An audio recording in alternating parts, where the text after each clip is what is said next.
Every Day a Better You, a podcast that's not about being better than the person next to you, but being better than the version of yourself a day prior.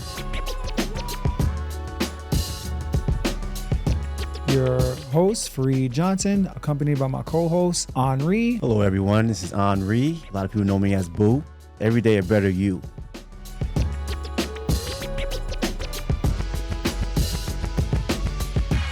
Welcome back to another episode of Every Day a Better You. My name is Flip, as you all know, hostess with the mostest, and I'm joined by a special guest. He's not only a special guest today, but he's also guest hosting because my man Boo got called in last minute. You know, he's Mr. Lieutenant loading for White Plains Fire Department, so he's important and shit.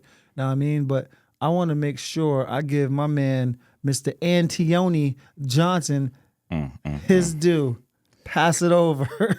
Well, I appreciate you, Flip, but that is not my name. But I appreciate you, and it's a pleasure to be here to represent the podcast in place of Boo. I don't know if I can take his footsteps, but I'm gonna try my best. All right. I mean, you are one of the first light-skinned dudes on here. Nah, you know what? Nope. Rashad was light-skinned.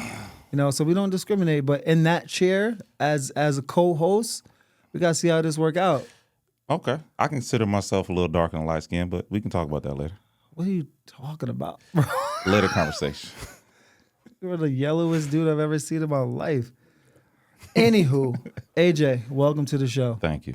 All right, so we always start the show going off the gym from last week. Right now, you don't know the gym from last week. So the gym for last week, we were with Kareen, and she was all about connections. You ever watch her podcast? I have. Yeah, I didn't watch that one, but I have. Yeah. So she's all about connection. Very, very good guest to have on the show. Okay. And you know, the gym was just kind of go out there, connecting with someone new, like just make a new connection, like in the gym, wherever have you. So I did that. Right. You just start.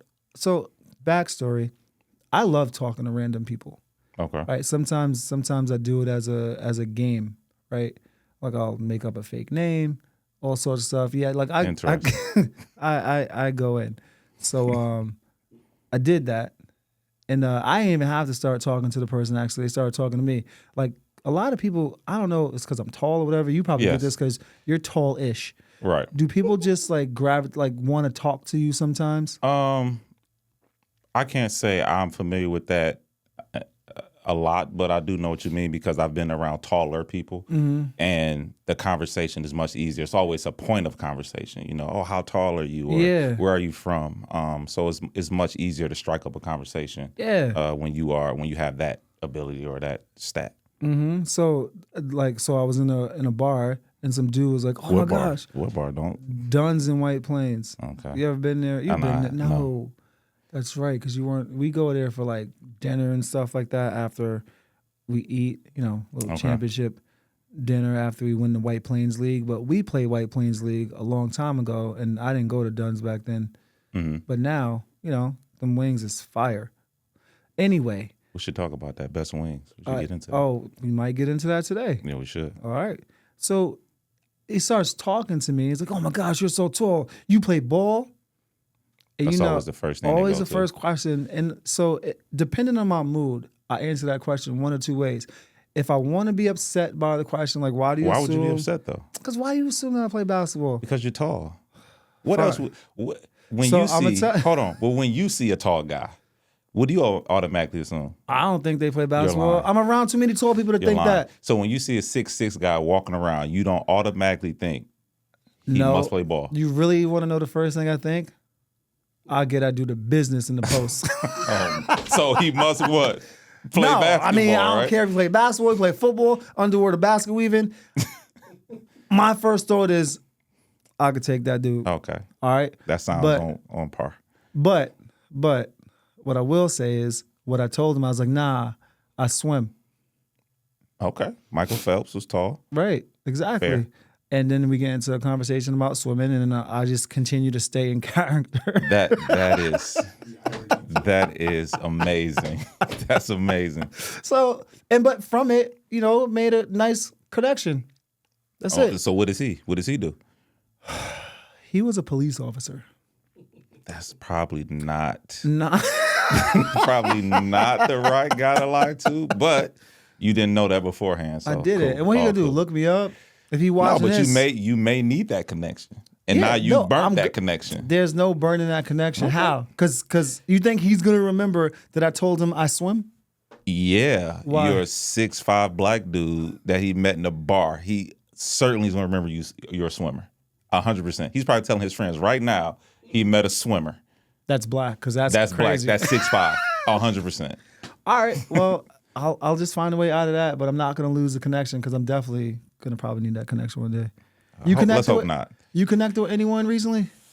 I can't say I have, man, but as Claudia and I was talking, man, my connections have came through meeting new faces and new people in different spaces. We met at the gym. Yep. I would probably say 95% of my relationships have formed from being at a gym of sorts or playing basketball of sorts. Especially being out here since I'm not from here. I met a lot of my friends from playing basketball. So I think it's very important to meet new people because you never know who does what. And in my industry, I'm constantly talking to new people, new kids more so than parents. But, finding out what their parents do is always, cool. So I can't wait to get into that after we talk about this connection because one of the all-time questions around Westchester County, especially in our circle, is what does AJ do? All right, That's funny. So it's like Chandler from Friends. Like no one really knows. We know because I do everything. AJ wears nice sneakers. He has nice clothes. I mean, I think he rocks like $1,000 jeans. Oh, my goodness, always that's not riding a true. new car. This dude has a new car every year and a half. Also not true. Yeah, bro. What was his name? What was your swimmer name? That's what we calling you today. What was your swimmer name? Bro, I stay consistent. It was Dante. Dante. We calling you Dante today, man. This rich AJ, but we're gonna get into what AJ does. But going back to connections, but you're right. I met AJ in 2008 New York Sports Club, and that was like one of the best. I might have been before that. It might have been 7. It might have been 7. I just I Right. moved to White Plains in 2008 Yeah, when I so first got maybe, engaged. So I think it was, and that's when I joined that New York Sports Club. So it was 07, 08, one of those years, but that's a long time ago. And AJ, I was like, this country ass. But come to find out, he's Detroit, so he's not Detroit, really country. not But he country had, as whatsoever. you can hear his voice. He's trying really hard Son. to articulate Son. himself right now, like he's from New York. But yo, this guy, you talk about connections. This guy had everyone would just crowd around AJ, and I was like, I was the outsider. Being from there, still the outsider, trying to get in because they had the runs already established, and you couldn't get in those runs unless you knew how to play basketball or you knew someone in that run. And AJ, and I hate to give this guy credit for anything. I'm telling you, for anything, but AJ was that guy in the run, and I was like, damn, bro, how do I like get in with that dude? Because if I get in with him, I'm going to always be invited back to the run. Everyone likes him, and he's really good at basketball. And then from there, at first I was a hater. I'm not going to lie. I was like, this guy, light-skinned ass, thinking he can, play ball. And AJ's a natural guard, and I'm not. So back then, I mean, I'm not saying I couldn't guard him, but I wouldn't like to switch off on him. But now he can't do anything against me. But yeah, man. But look at us now. Like from 2008 till now, AJ and I, on numerous occasions outside of just our friendship, done things business-wise, professionally, like all based on that connection that we made in 2007, 2008 in a little-ass basketball gym in New York Sports Club in White Plains. 100%. And now here we are this many years later. Do you ever think that we would be 17 years somewhere like this, talking on a podcast together about life? It's odd because you just never know, right? And that's what we talk about with the connections. You just never know. And even, we joked about the cop, but you really just never know. You may be somewhere and something may happen, or you may need to make a phone call and it just clicks and you're like, oh, I know so-and-so. And then you call him. But yeah, man, our relationship our friendship started on the basketball court, and it's blossomed into these other things. And you've helped me do many things, and hopefully you feel like I've helped you do many things. But relationships can take you places, and that's one thing that I would say I pride myself in is trying to cultivate relationships. And again, going back to the industry I'm in, but more so just business in general, man. I've been able to do so many things and walking places and talk to people that other people can't talk to because I've had relationships with these certain people. But I think it's also about being authentic to who you are. And maybe that's why certain people gravitate to me, because I am authentic to who I am. What you see is what you get. What you see is what you get. I ain't trying to cover nothing up. It is what it is. Either you love me or you don't. You know what I mean? And that's one thing that I've learned in my adulthood, is just being genuine. Would you consider yourself a polarizing figure? Not at all. But I do think I stand out. And I'm not saying that in a conceited way. I'm saying that I think my personality is one of embracing people and one of starting things, or natural leadership in a sense. So I think I do stand out. I'm not one to just be forgotten necessarily, but I wouldn't say polarizing. But, I am comfortable playing my role. I'm comfortable being who I am, but I'm comfortable playing my role too. Yeah, no. So we're gonna talk about some of your ventures, because you're not just one thing, right? You have. I try not to be. You have a multitude of things that you're involved in. But let's start it off the bat.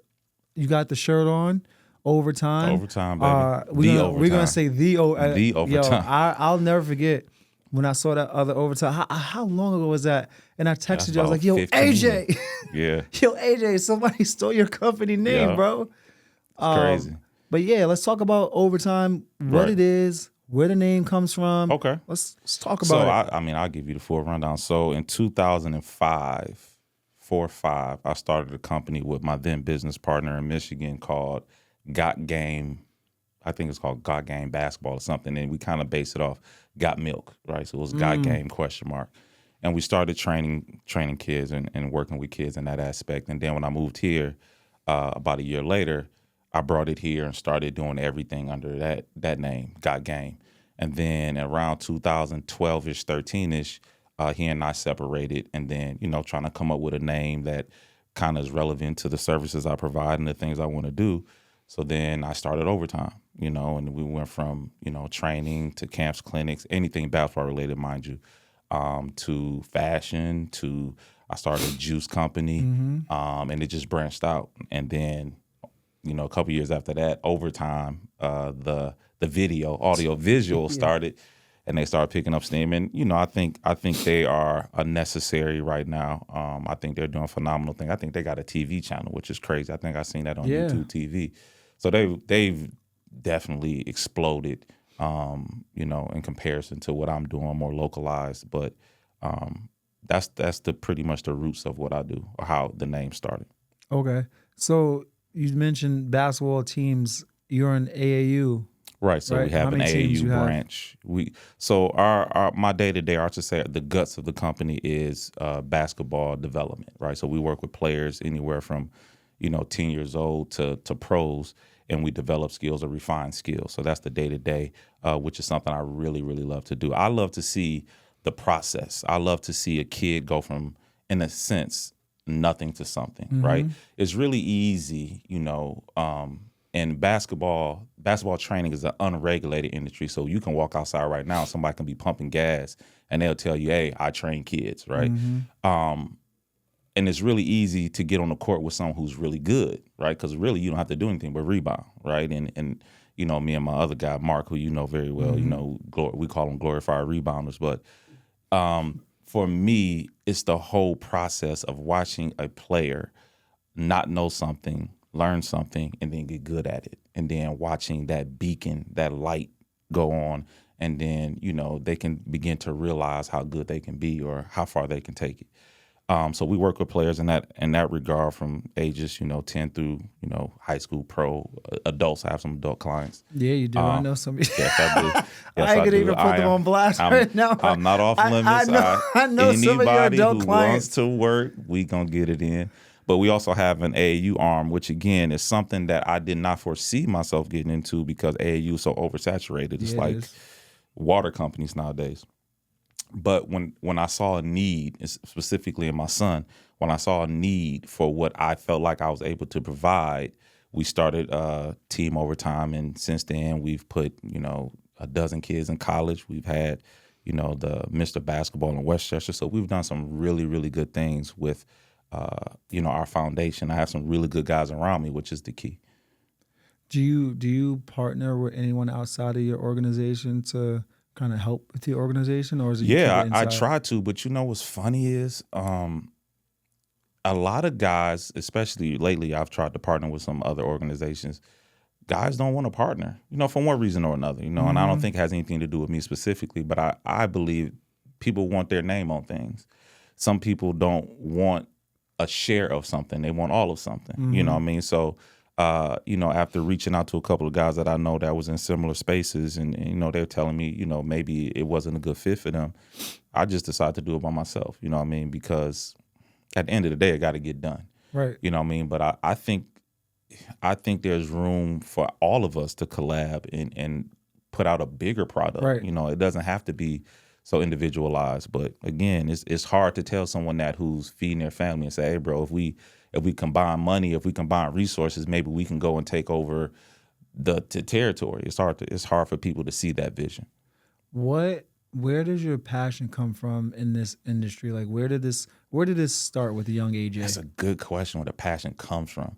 But I can tell you where it started. A good friend of mine, a guy named Greg Russell, actually, he just opened up a Chick-fil-A in Auburn Hills, Michigan. So if y'all ever in Auburn Hills, please go see my boy Greg Russell. But I was at a gym one day, and me and my business partner at the time, we already ran some camps, 17, 18, we ran some camps.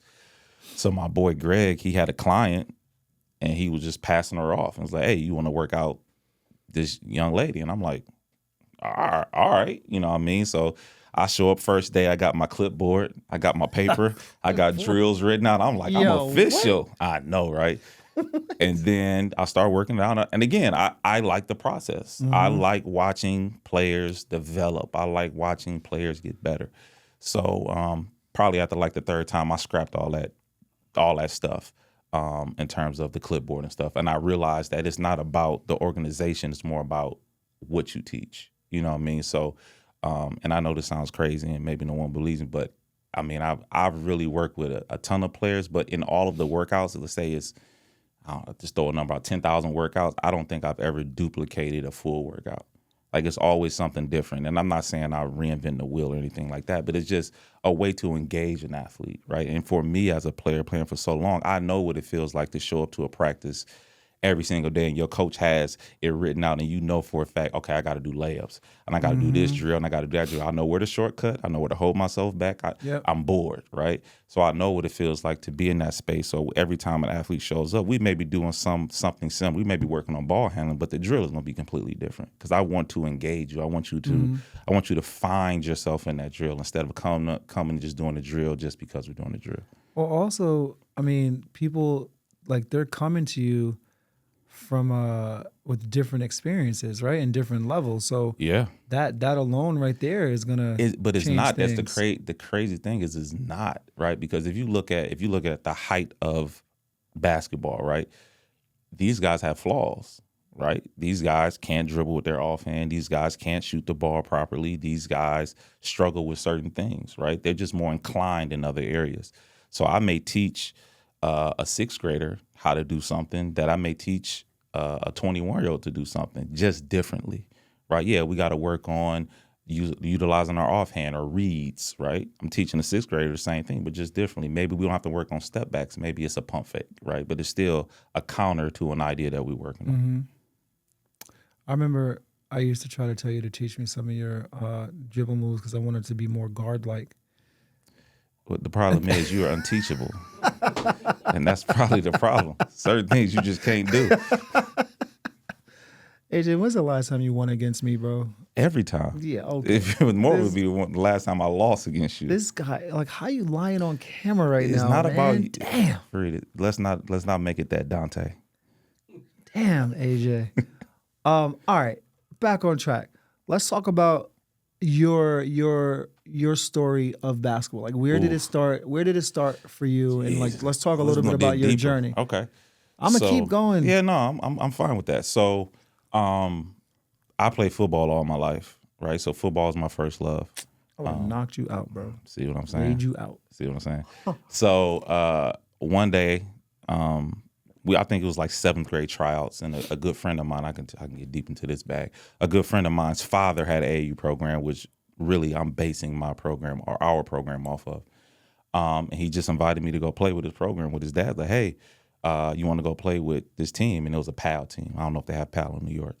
You want to go play with this PAL team? Yeah, and I'm like, athletic sure. league? Yeah. Yeah. So I'm like, sure, no problem. All right, so I go play, and that was my first experience with basketball, team-oriented basketball, 7th grade, 12 years old. And from that, the way that he taught me, I loved it. You know what I mean? The way he pushed me, the way he challenged me, the way he allowed me to be myself in that space, I loved it, right? And it was tough. I mean, we're talking about 92, you know? So it was in that era of basketball where it was tough love and a lot of hey, you got to do it this way or get out. You know what I mean? It's not like it is today. And I really just picked it up. And maybe it was necessary for me in that moment or in that time period, but I really picked it up and I loved it and I ran with it. And today, that guy who I consider to be my mentor, one of my favorite coaches of all time, he is actually the general manager of the Detroit Pistons G League team. Oh, he just wow. got that. But I use him as an example because he started where my program started, or we started when my program started. That program is called The Family, and they're probably like a top 5 EYBL team at this time. But we started off as grassroots. Coach got a van, he picking up 10 players. We driving everywhere, nothing fancy at all. I left that program, a couple years, I should say, in high school to go play with a bigger program, which to me was a mistake at the time. But I really got to experience some things that no one experienced on the AAU level. Wow. And then so from there, let's talk about being recruited. Oh, yeah. Playing college ball. Yeah, so I went to a high school in suburban Detroit called Southfield Lathrop. And at the time, my freshman year, we were like a top 10 in the nation team. We had, a guy that went to Duke. We had a guy that went to Penn State. We had a guy that went to Xavier. This was like, real like basketball, right? We played against everybody. We had Grant Hill coming to the games. Like our school was like popping, you know what I mean? But again, I wanted to be at that level, but I wasn't. I was challenged, pushed myself. And I could tell you a funny story. So my junior year, I made varsity my sophomore year, didn't play at all. Went through that, and if anyone knows me, I'm not a patient person, Yep. and I'm like, let's get to it.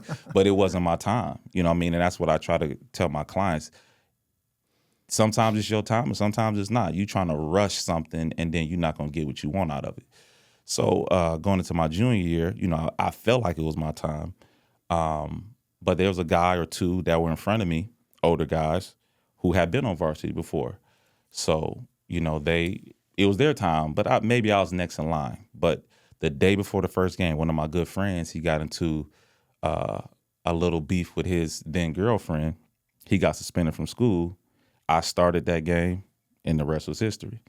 So when we talk about moments, and when we talk about preparation, that's what I always try to tell my clients. And I always tell them that, a lot of these trainers can't relate to the things they go to because a lot of these trainers, they were good players, right? They had carte blanche. They were recruited at a high university. I had to work for everything that I received, right? Yeah. I went through the trenches, as they put it. I dealt with bad coaches. I dealt with being overlooked. I dealt with being a man and not success, and not having any success. So I probably dealt with anything a player would deal with on a basketball court, so I can understand or relate to the things that they may go through. Wow. Yo, since we're here, this is off topic, but I just want to tell the people, your nickname, LeVar Ball. Like, you ever get that? You ever get that outside of? No one has outside of ever, us? I gave you that name. Ever compared me to LeVar Ball besides you. And I then am the, offended. Then the people that we play And- ball with said it too. And I would love for everyone watching this video to comment somewhere and please say I do not look like LeVar Ball. I'm offended. I can't wait till this clips out. And I put that Please. clip out there, and people start doing a side by side of you and LeVar Ball. I do not look like LeVar Ball. I It is can't uncanny. believe. Claudio, I can't believe. you know he looks like LeVar Ball, bro. Boris, Denzel. I could name a couple other. You talking about the guy from Soul Train? That's Soul Train. Remember at some point he's Shamar Moore. I'll take a Shamar Moore. I just ain't taking LeVar Ball. Nah, bro, you LeVar Ball, bro. Okay. All right. I'll Speaking live of with it. LeVar Ball, he was a really good dad to his kids, right? Successful kids. You have any Yeah. kids? I do have kids. I have a 19-year-old and a 9-year-old. Okay, so let's get into that. So I know both of them, Yes. but the people don't. Your boy, right? Young man, I should say, plays basketball. Yes. Okay. Did he was always around it. I remember him coming to the gym all the time for years.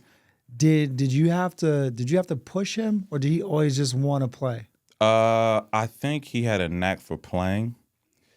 And this would be a great question to ask him. I think he battled with his intentions on whether it was, am I playing for myself or maybe I'm playing to make my dad happy, which we all do at some point in time with something.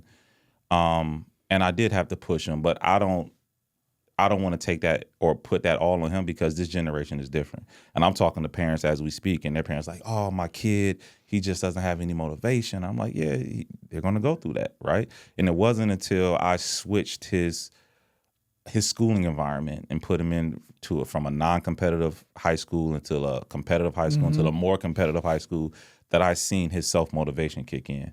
And once that kicked in, right now, I don't have to tell him to do anything. He wakes up in the morning, does his own thing. He got his own regimen. He's taking care of his body. He works out. He is really self-sufficient, which, again, a lot of these kids don't have. But it took a while. And even as a former pro and a trainer and all that, he never really utilized the access that I have. And we had that conversation before, like, man, you got a father who understands basketball, but more important, you got a father who has keys to gyms, and you don't never ask to get in the gym. You know what I mean? So we went through that phase. And again, perhaps it was his phase to go through, but it was rough, you know what I mean? Because for me, it doesn't make a difference what my children want to do. I just want them to want to be good at it. You know what I mean? So whatever you're doing, put forth the effort to be good at it. It makes no sense to do it. You know what I mean? So once he decided that he wanted to be good, he became a lot better. Wow. So you think he has? Because remember, we used to talk about that the confidence aspect and that killer instinct. Do you think he's on that path now? I think he's on that path, and I think he's still figuring himself out, which I'm okay with. But I think once it settles in that he can be one way every time, he's going to be.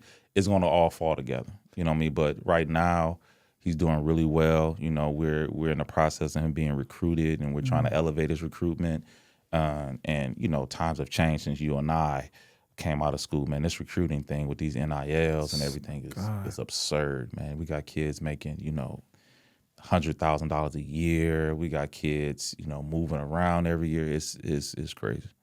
So would you say, actually, I don't need to ask what you say. How hard was it really, like, trying to coach your son? Because then there's that difference, right? There's dad, and then there's coach, and then sometimes those lines get blurred. Can you talk a little bit about that experience?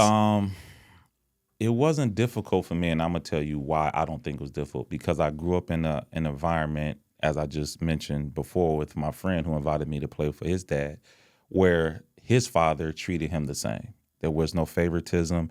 His dad was hard on him like he was us.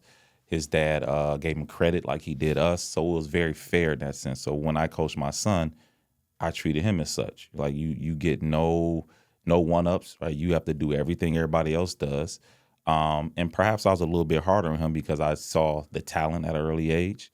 But I wanted to make sure he held accountable. But I also wanted to make sure that I was a part of his growth. You know, I wanted to make sure that I planted the seeds, and I'm fine with somebody else watering them. Because again, in the space we're in, there's not enough good coaches to go around. You know what I mean? So I'm confident in how I teach and what I teach. So I want to make sure he had the necessary foundation. So at the end of the day, if someone shook it a little bit, he still had the roots. How do you categorize what is a good coach? That's a great question. I would say someone who can relate to your experiences. And I say that to say that, not to say that someone who hasn't played basketball at a high level can't teach you to be a better player, but it's very hard to relate to it, right? How can you tell me how to navigate the things I'm going through if you've never been through them, right? And I think that's why,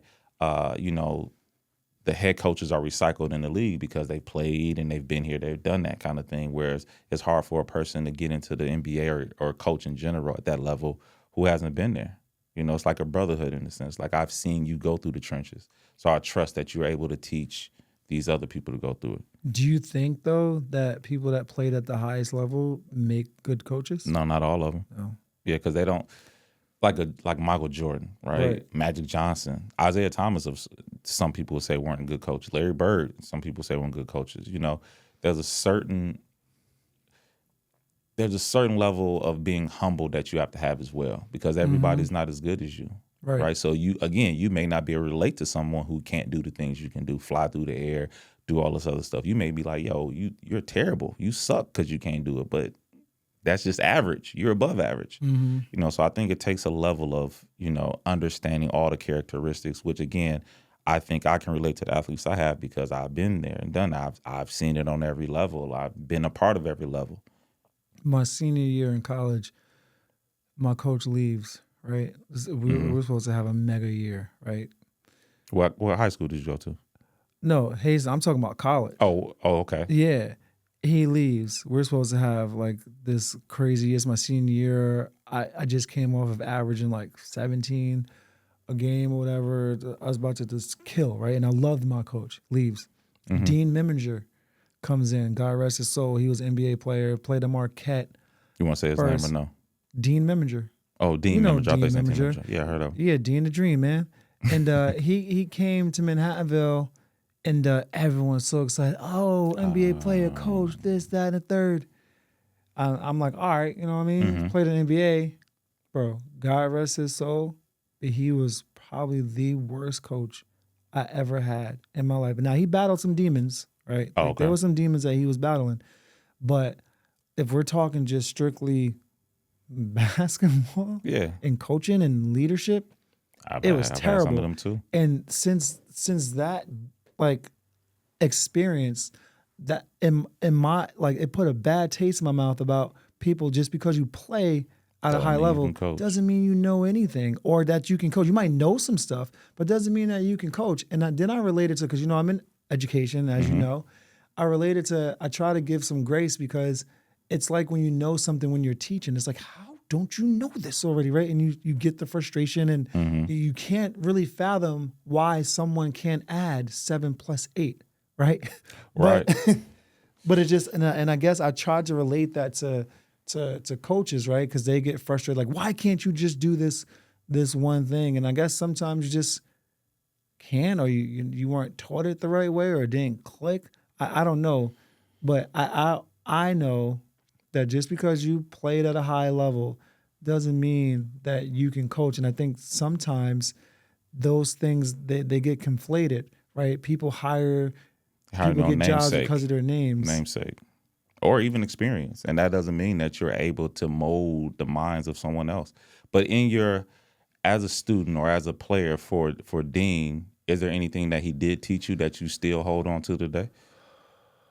I mean, I don't. Yeah, it could be that as well. Negative learning, right? It could be that. So, because this is a guy that told me I shouldn't be shooting 3-pointers when I had a percentage of 41% from the field. So now I understand why you shoot so many threes. Right, exactly. It's all coming together. You're fighting those demons. Oh man, this brings it full circle. This is a guy that You're still rebelling. Say things. He would act. He missed his first playoff game, like I said, due to the demons that he was battling. So I guess to Claudio's point, and this is how I learned a lot of things. Like even being a parent, I learned how to be what I think is a good parent, based on the things that I didn't want for my kids that my mom, my dad put us through, right? Like and then like along the line, you see people that you feel to be good parents, and like when I was in foster care with Fred and Kathy, like those, they were the GOAT. My boy Ed, his dad, like these people are like GOATs in my life in terms of like parental people, and but I also, like my kids, I have 3 girls, right? And there's certain things that I will not do because my mom, Stuff that you saw or experienced. yeah, that I won't do. Sometimes they're lucky for it. Like I'm not gonna beat them and stuff, even though Right. sometimes they could use a good whipping, A whacking. as they would say. But they know that's not gonna happen because the trauma that you I experienced. had. Yeah. I mean, there's multiple ways to learn from something too, right? You can take it and run with it, or you can say, this is not what I want to do because of what I learned. But I try to teach the players I work with that regardless of the level of coaching someone may have, there's always something you can learn from them. They may say one thing and you can be like, oh, I can take that and I can run with it. So instead of closing off a conversation or closing off the learning because you don't believe that they know what they're talking about, absorb it. Because it's always one gem. Like you, and again, it could be the lack of, but it's always one gem that you can take from someone who don't know anything and be like, "All right, I got you." I mean, he would tell us how to foul somebody without getting caught. You know what I mean? And that is a tool you can use. It is, right? It's like, crazy. Really getting under It's crazy. somebody's Man, I taught skin. you anything else, but you always remember that. I would, 100%. I remember he would say, you get up close and like you kind of like twist it. If they put their hand here, you kind of twist it. They won't do it again. It's like, damn, bro, I ain't trying to really hurt nobody. But then you're on the court and you see people trying to do crap like that to you, and it's like, all right, well, thanks, coach. Know. Nah, there you put go. your hand there if you want to. So I guess to your point, yeah, I guess you always do. You always learn something. Always learn something. That's a fact. What's the craziest thing that you've learned? So you've played a lot of basketball, and I want to get back into that, but also I don't want to just like talk to you like basketball is your only thing. So, but I want to know, because the basis of the show is taking experiences and using it to better yourself. So what's one of the wildest thing that you've learned from playing basketball that you applied to life? I think the obvious answer for any athlete is perseverance. You know, being able to persevere, being able to understand in the long game. You know what I mean? And a lot of things we do, especially when you talk about being an entrepreneur, starting a business, meeting people, making connections, most of those connections, for instance, right, something that people can relate to, you know, someone may call me, email me, or reach out and be like, hey, I want you to work on my child, right?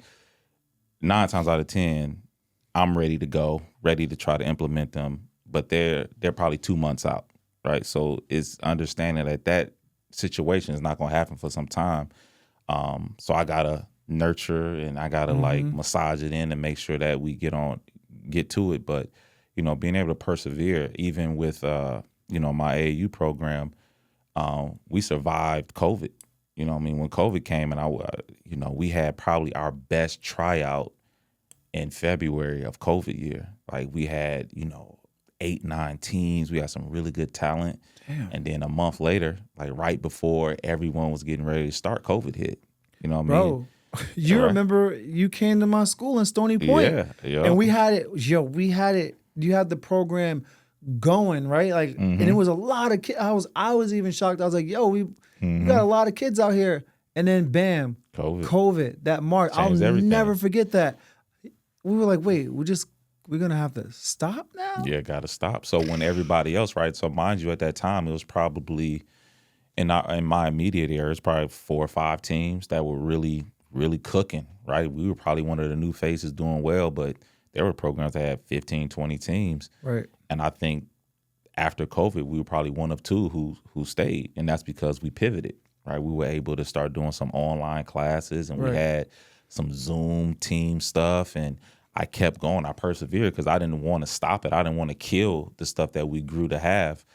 Well, not only grew to have, though, that's your livelihood. It is, but that's everyone else's livelihood. But if you are able to pivot. If you've never been in a situation that challenged you in the sense that it's just like, I got to push forward regardless, right? If it's just, okay, well, I can move this aside and do something else, because as I was talking to Cardi, I did 5 other things in COVID, right? Just to kind of either make some money or just to see where my creativity was. You did things just make some money. You was out there dancing and yeah, Chocolate Thunder. Call me LeVar. LeVar Ball for real. LeVar Balls. This guy right here. LeVar Balls. That's a stage name. Coming soon to us. Fucking club near you. Yeah, we was able to pivot, man, and we sustained and we played through COVID, and we was one of the only programs that kept churning out teams, and because of that, we was able to have some more success.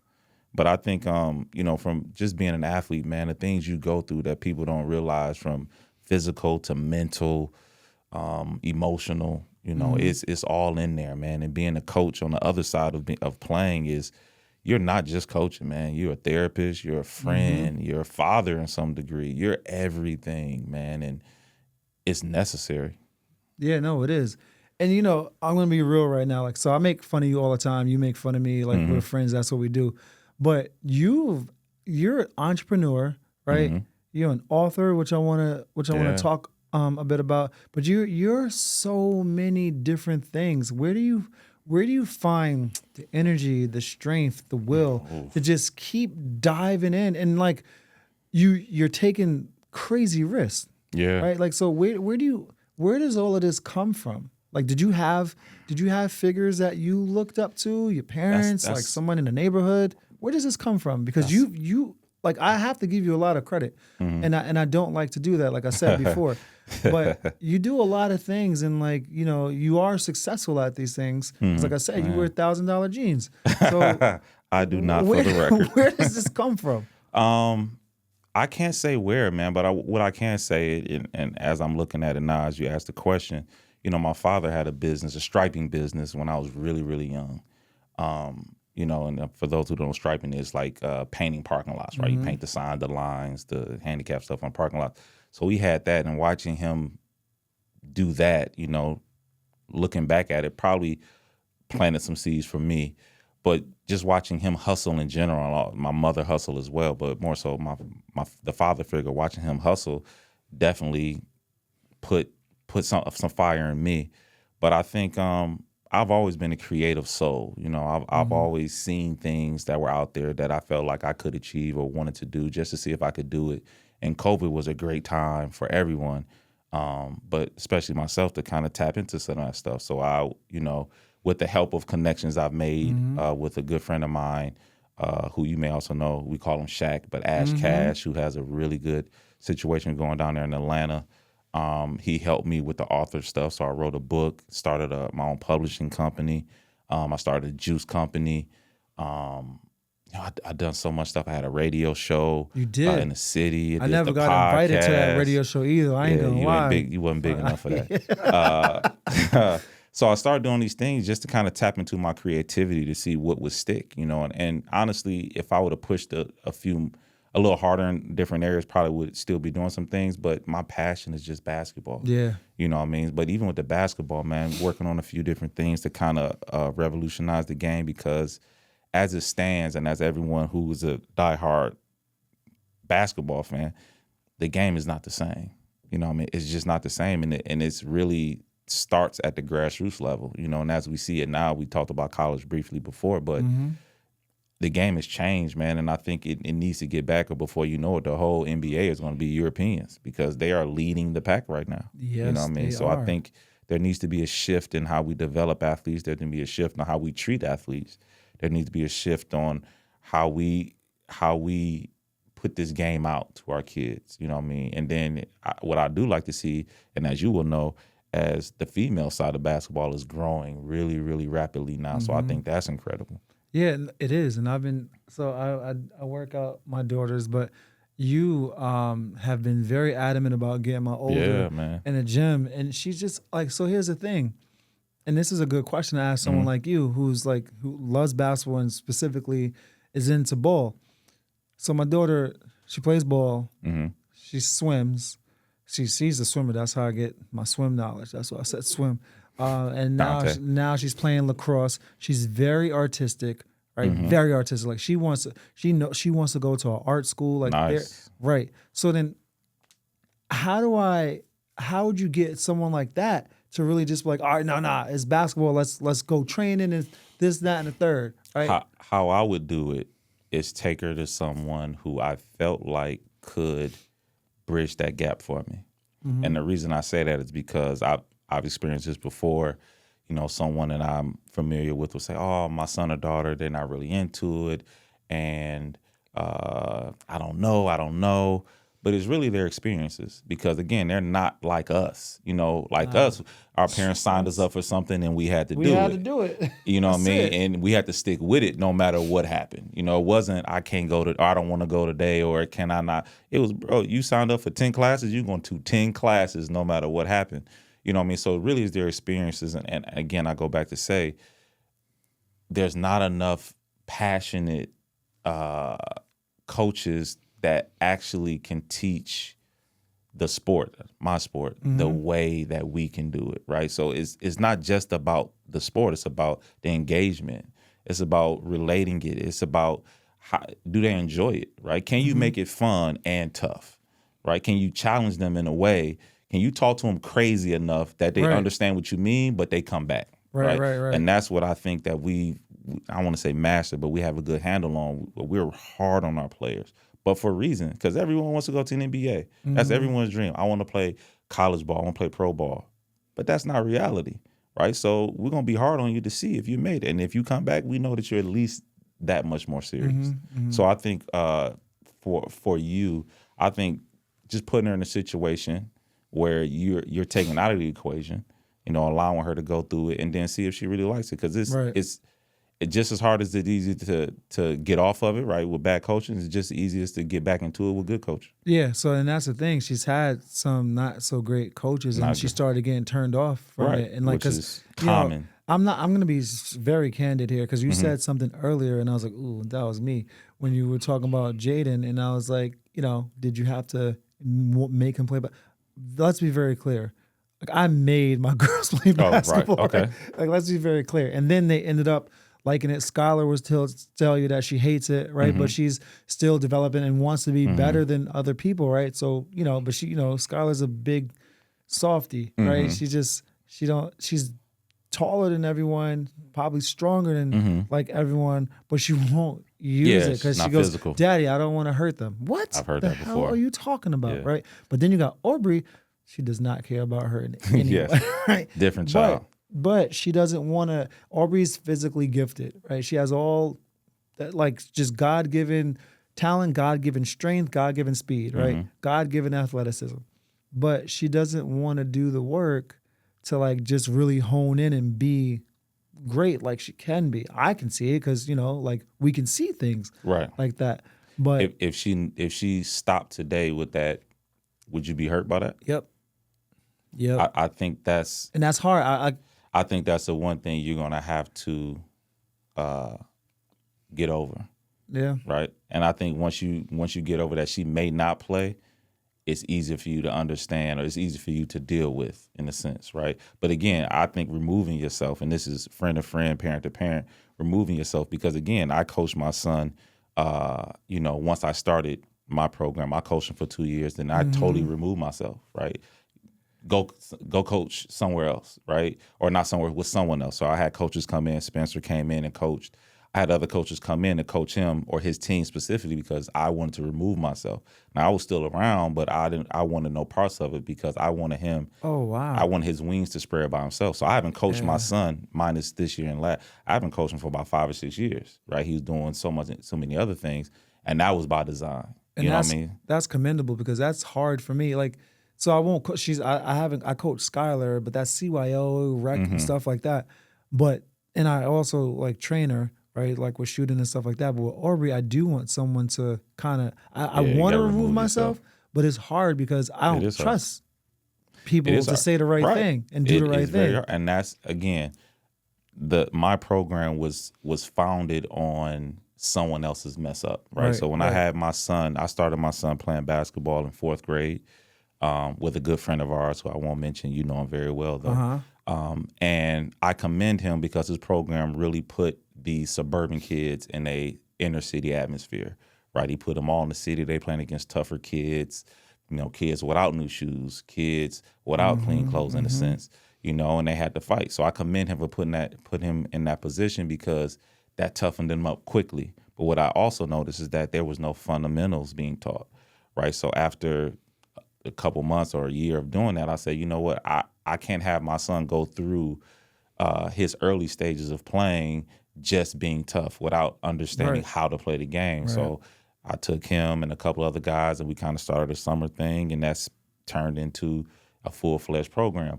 But I understood that I didn't want to be a part of his development the entire process. I had to find a way to get him from underneath me with someone else that I trusted, right? And again, it's very hard. Even when you run in the program, it's very hard to look over the shoulder and be like, I can do that, but you got to let it happen, right? Because you could always go back and reinforce certain things as well, right? You can come home, hey, how did that workout go with Claudio? And she can say, oh, we learned this, and then you can reinforce it in your own way. I've learned that as well.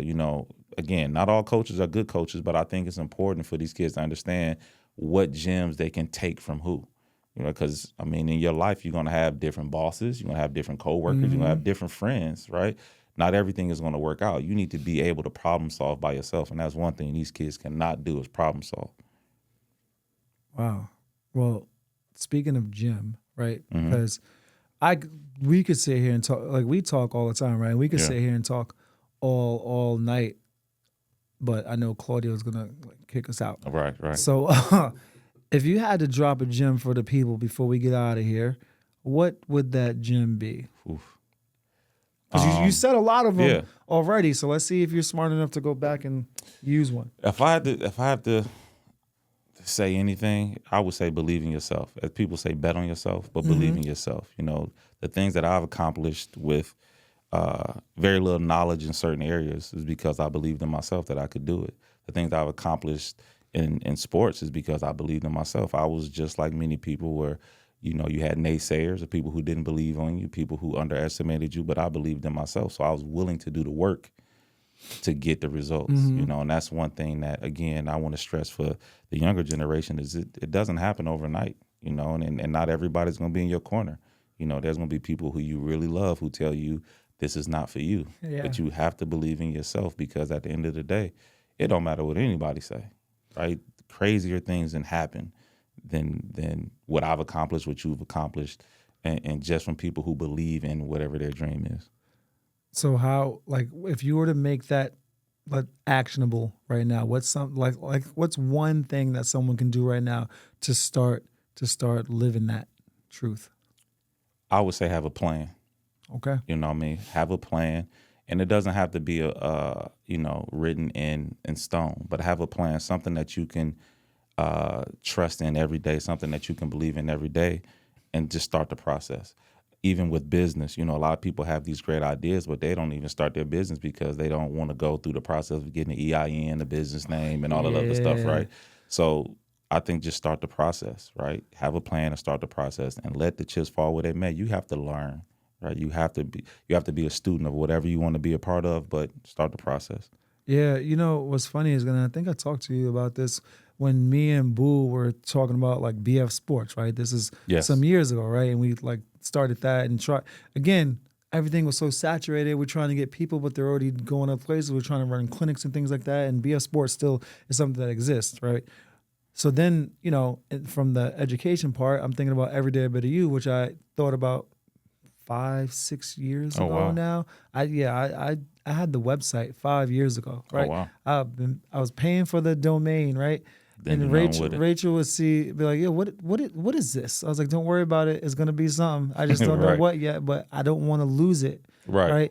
And then, things happened and Pelham, and I was like, you know what? I really want to go after this. So, and then the rest is history now. And but I do take, I'll give you some credit for that, because you had spoken to me about how to start these things, right? Yeah, And I man. see like Easy you're breezy. always just going after it. So my boy Kevin Clampett, who's an accountant who you know helped me out with from the business side of it, and you're right. People don't. It's work, but at the end of the day, like it's worth it. It's worth it. Right? Completely.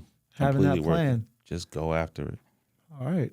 So we didn't even dive into like a lot of things. I'm gonna have you back on Yeah. the show.